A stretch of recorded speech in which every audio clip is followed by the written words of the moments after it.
నాయకులతో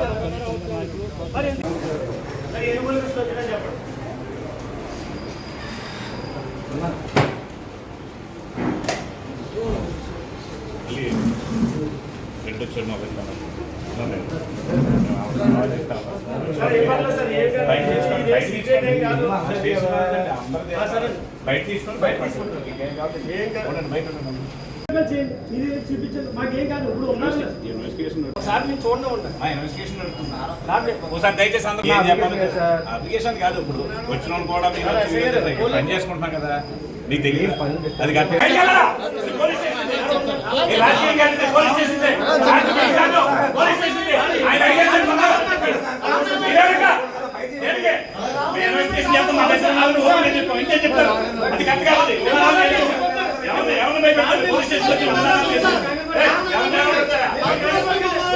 అందరికీ నమస్కారం. నా పేరు బొజ్జా ఐశ్వర్య. నేను ఇండిపెండెంట్ సోషల్ యాక్టివిటీస్ని. ఈరోజు పిఠాపురం టౌన్ పోలీస్ స్టేషన్కి రావడం జరిగింది.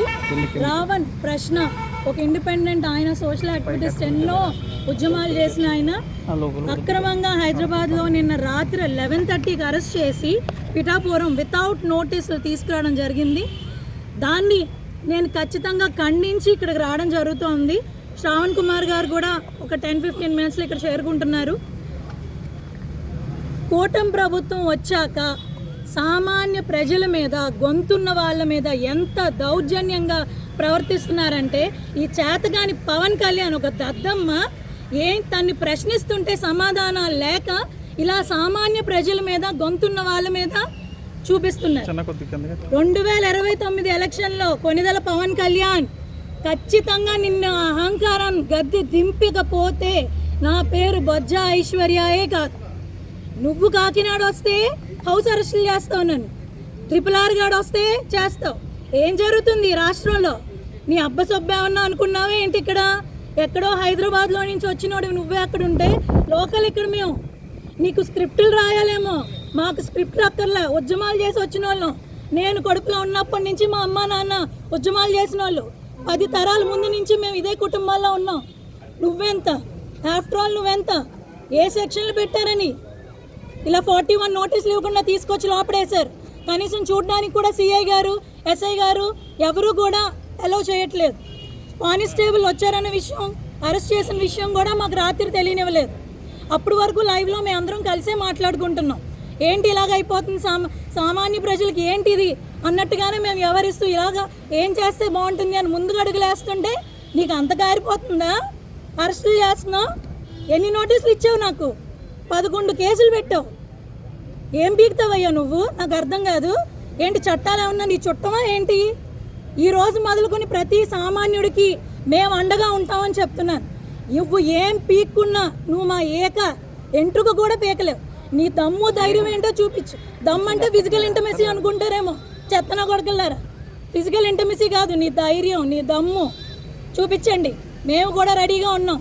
నీకు అధికారం ఉందని ఇప్పుడు రెచ్చిపోతున్నావేమో. ఎంత ఇంకొక 2 సంవత్సరాలు తిప్పి కొడితే ఈడ్చిదంటే మళ్ళీ హైదరాబాద్లో పడతావు నువ్వు. నీకు ముందుంది ముసలి పండుగ. జాగ్రత్తగా వాళ్ళు దగ్గర పెట్టుకుని మసలు. నమస్తే. రావణ్ గారిని కలవడానికి అలౌ చేయట్లేదు. ఎవరో సిఐఎస్ఐ అని అన్నారు. ఉన్నారో లేదో కూడా మాకు తెలియదు. ఏంటండి?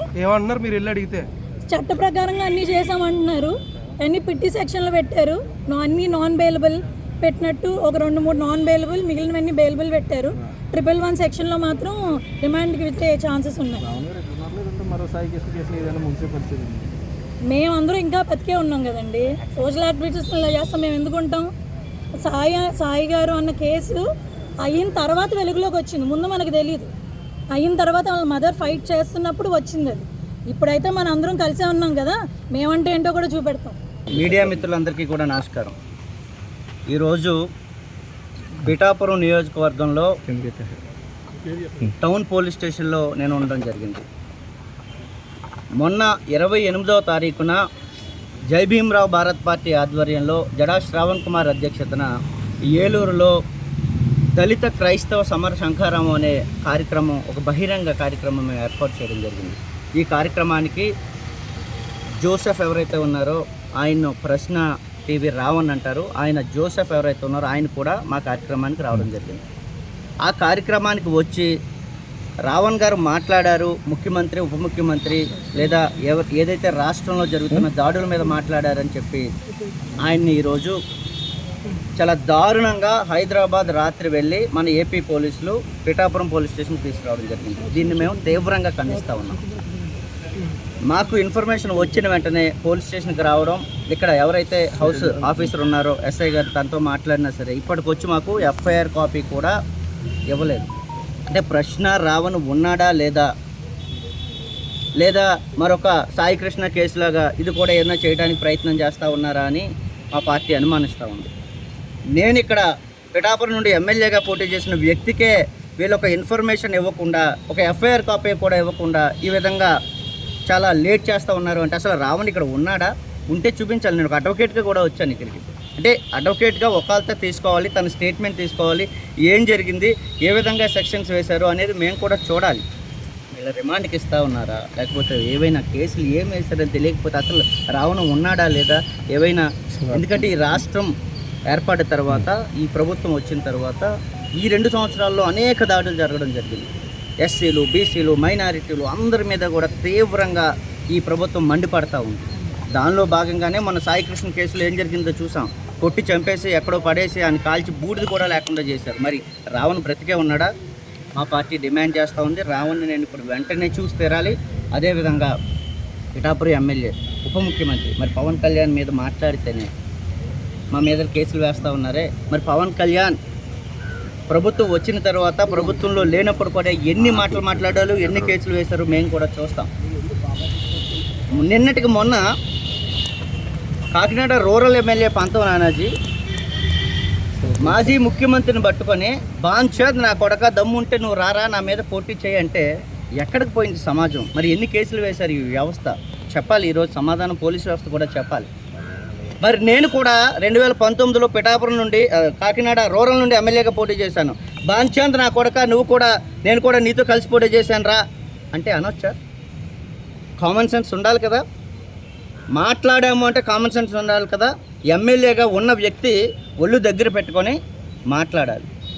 బయట వ్యక్తులు, ప్రతిపక్షంలో ఉన్నవాళ్ళు, మాలా పోటీ చేసిన వ్యక్తులు ఆవేశంలో మాట్లాడారు అంటే దాన్ని కూడా తీవ్రత మించి మాట్లాడితే తప్పనిసరిగా యాక్షన్ తీసుకోవచ్చు. మరి ప్రభుత్వంలో ఉన్నవాళ్ళు మాట్లాడితే వాళ్ళ మీద ఏం కేసులు పెడతా ఉంది ఈ ప్రభుత్వం? బాంఛద్ నా కొడక అంటే ఒక ఎమ్మెల్యే, ఒక జనసేన ఎమ్మెల్యే ఏం చేసింది ఈ కూటమి ప్రభుత్వం? ఎఫ్ఐఆర్ వేశారా? కంప్లైంట్ ఇచ్చి మేము చాలా రోజులైంది. అసలు కంప్లైంట్ ఉందో పడేశారో కూడా తెలియదు. 2 రోజుల క్రితం ఒక సభను ఉద్దేశించి మాట్లాడితే రాత్రికి రాత్రి రావణ్ని ఎత్తుకొని వచ్చారు అంటే మరి ఏమైపోతుంది రాష్ట్ర ప్రభుత్వం? అంటే ప్రశ్నించడానికి ఇంకా ఎవరు రారనా ముందుకి?